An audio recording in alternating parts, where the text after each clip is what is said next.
Suatu hari raja memanggil kedua putrinya karena mereka akan kedatangan tamu dari kerajaan Kapuripan yang bernama Raden Inu Kartapati. Putri-putriku, marilah.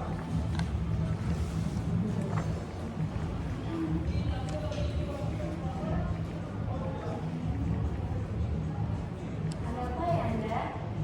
Apakah yang hendak memanggilku juga? Iya putriku, besok ada Raden Inu Kartapati dari kerajaan Kapuripan akan datang ke kerajaan.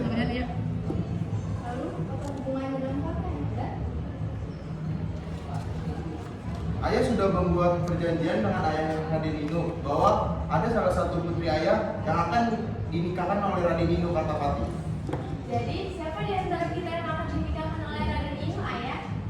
Ayah sudah membuat kesepakatan bahwa Chandra Kirana lah yang telah dinikahkan dengan Raden Inu dan keputusan itu tidak boleh diganggu gugat.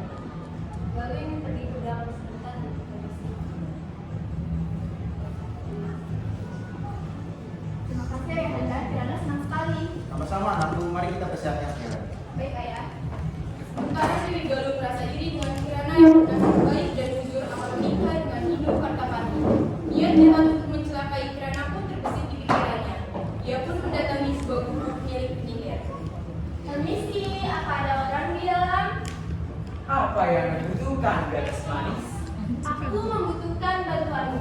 Tolong bantu aku. Kamu ingin aku melakukan apa? Aku ingin kamu mengutuk Chandra Kirana menjadi sesuatu yang menjijikan. Yang jelas, aku ingin dia menderita. Baiklah, aku akan menyihir Chandra Kirana sehingga dia tidak dapat bertunangan dengan Raden Inu. Terima kasih atas bantuanmu. Senang bekerja sama dengan penyihir sepertimu. Ini uang sebagai imbalannya. Sekarang aku akan mempersiapkan sihir untukmu. Kutunggu kabar darimu, penyihir. Keesokan harinya Chandra Kirana pergi ke pasar menuju keperluan untuk menyambut kedatangan Raden Inu Kartapati besok. Sepulang dari pasar, Kirana melewati sebuah sungai. Di sungai tersebut Kirana dihadang oleh seorang perempuan tua yang buruk rupa. Perempuan tua itu adalah penyihir yang diperintah oleh Galuh untuk menyihir Kirana.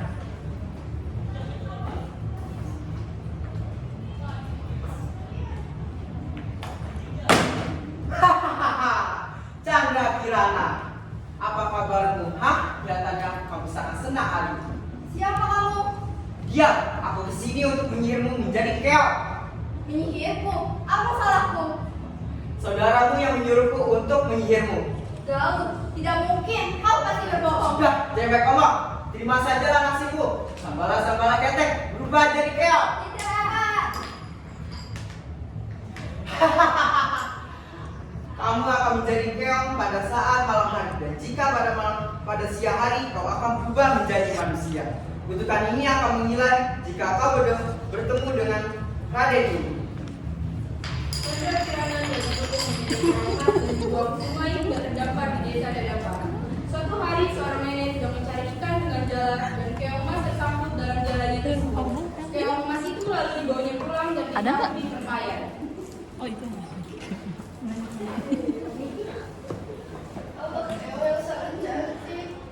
Aku akan membawanya pulang. Tibanya di pondok, nenek itu meletakkan keong itu di tempat yang aman. Lalu dia beristirahat sejenak di kursi. Pada ini aku belum juga mendapatkan ikan. Aku harus mencari ikan kemana lagi. Kalau tidak mendapat ikan, lalu aku mau makan apa? Nenek itu kembali mencari ikan di sungai. Kemudian Kirana kembali ke wujud manusianya. Loh, kenapa aku bisa ada di sini? Oh iya, tadi kan ada seorang nenek yang membawaku.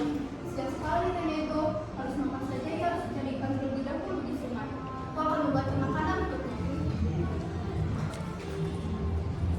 Hingga menjelang malam, nenek itu tidak mendapat ikan seekor pun. Kemudian, nenek tersebut memutuskan untuk pulang. Sesampainya di rumah, ia sangat kaget karena di meja sudah tersedia masakan yang sangat enak. Si nenek bertanya-tanya pada dirinya sendiri, siapa yang mengirim masakan ini? Begitu pula hari-hari berikutnya. Si nenek menjalani kejadian serupa. Keesokan paginya, nenek ingin mengintip apa yang terjadi pada saat dia pergi mencari ikan. Nenek itu lalu berpura-pura pergi ke sungai untuk mencari ikan seperti biasanya. Lalu pergi ke belakang rumah untuk mengintipnya. Setelah beberapa saat, si nenek sangat terkejut karena keong emas yang ada di tempayan berubah wujud menjadi gadis cantik. Gadis tersebut lalu memasak dan menyiapkan masakan tersebut di di meja. Karena merasa penasaran, lalu nenek tersebut memberanikan diri untuk menegur putri dan cantik itu. Siapakah dirimu, oleh gadis cantik, dan dari mana asalmu? Aku Chandra Kirana. Aku adalah putri kerajaan Dara dikutuk menjadi keong oleh saudaraku karena ia merasa iri terhadapku.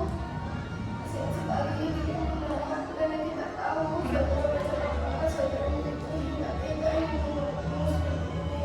Tapi namanya manusia, kalau sudah cemburu apapun akan dilakukan. Ya sudah, untuk sementara waktu kamu boleh tidak di rumah baik-baik. Terima kasih, Nek. Sampai jumpa.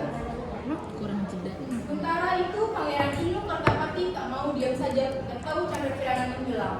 Ia pun mencarinya dengan cara menyamar menjadi rakyat biasa. Penyihir pun akhirnya tahu dan mengubah dirinya menjadi gagap untuk mencelakakan Raden Inu Kartapati. Raden Inu Kartapati kaget sekali melihat burung gagak yang bisa berbicara dan mengetahui tujuannya. Ia menganggap burung gagak itu sakti dan menurutinya, padahal Raden Inu diberikan arah yang salah. Siapa kau? Tenang, anak muda. Aku akan menunjukkan ke arah desa terdepan. Dari mana kau bertemu dengan Chandra Kirana? Dari mana kau tahu tujuan perjalananku? Siapa kau sebenarnya? Kau tidak perlu tahu siapa aku, anak muda. Ikutilah saja petunjuk yang telah kuberikan. Baiklah, terima kasih atas pertolonganmu. Setelah berjalan cukup jauh mengikuti petunjuk arah dari burung gagak, Raden Inu tidak juga menemukan desa Dadapan. Di perjalanan, Raden Inu bertemu dengan seorang kakek yang sedang kelaparan.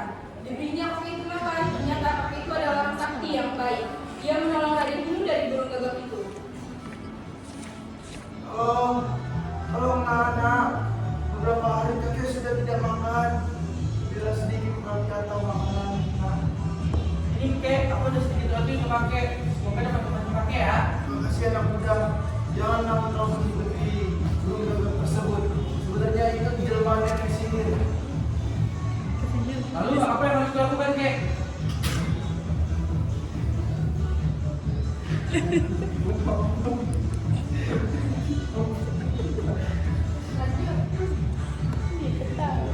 Berjalanlah. Berjalanlah mengikuti arus sungai. Fokus dulu, fokus. Yuk, bisa yuk.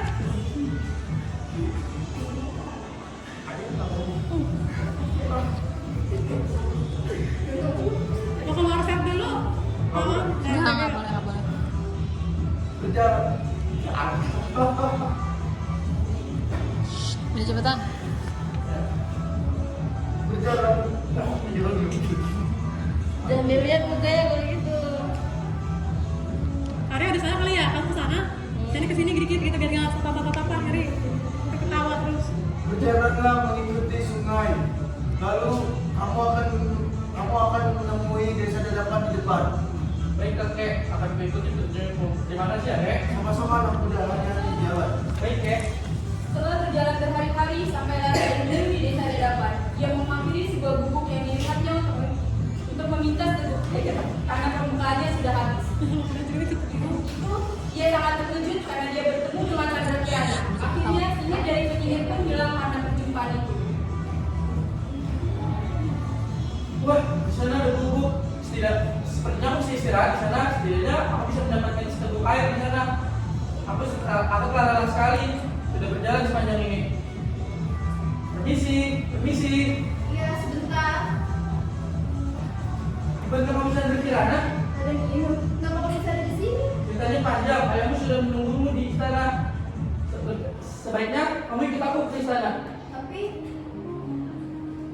Dari dalam rumah terdengar suara nenek memanggil Kirana. siapa Kirana? Oh, Nenek. Kenalkan, ini adalah Raden Inu yang Kirana ceritakan waktu itu. Ia datang menjemput Kirana untuk membawa istana pulang ke rumah.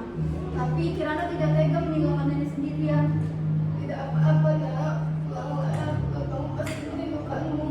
Tapi Begini saja nek, bagaimana kalau nenek ikut kami hidup di istana? terima kasih banyak ya, Nak. Akhirnya Raden Inu memboyong Chandra Kirana beserta nenek yang baik hati tersebut di istana. Dan Chandra Kirana menceritakan perbuatan Dewi Galuh pada sang raja. Raja meminta maaf kepada Chandra Kirana dan sebaliknya. Dewi Galuh lalu mendapatkan hukuman namanya Setimpal. Karena Dewi Galuh merasa takut, maka dia melarikan diri ke hutan. Pernikahan Chandra Kirana dan Raden Inu Kartapati pun berlangsung, dan pesta tersebut sangat meriah. Akhirnya mereka hidup bahagia.